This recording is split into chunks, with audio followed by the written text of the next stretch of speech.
sady misama fikambanana artiste zany tamatao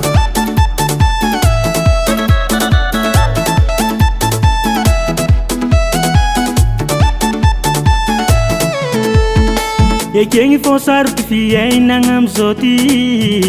fa iara malala na de zegny aza atao androvatagna fiavanagna lova tsara napetraka razambe Malagasy araiky fô aza misy fagnavaka andô hitambatra na fotsinamenty anao na botana maya andô hiaradia zegny koragny zegny afate apitegna amitsikatia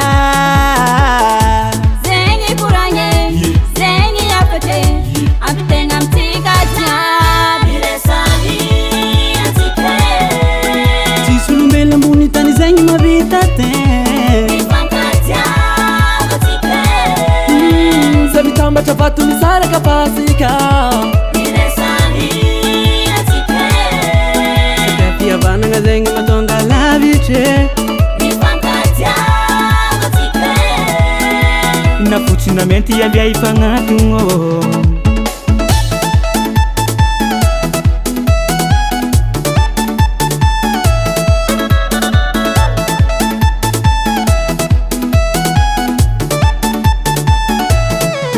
nitavetsy laniny mamba kanga marotry vaky namboa azo tokana tsy mbala tondro tokana tsy mafoyo anao tsika iara entagna avako sotoavina velany razana fihavana mampiavaka gasy ty aravagna anay nazovy hitady higafy miresani atsika tsisy olombelo ambony tany zegny mavita te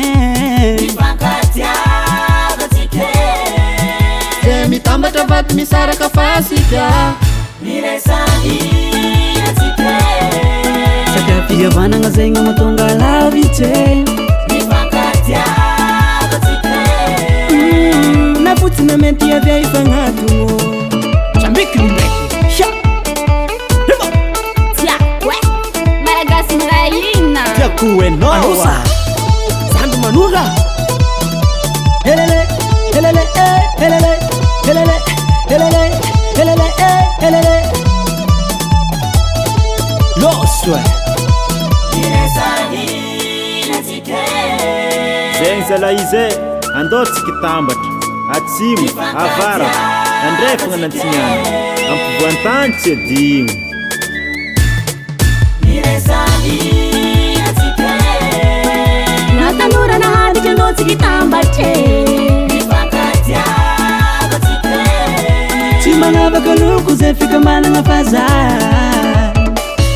FL Studio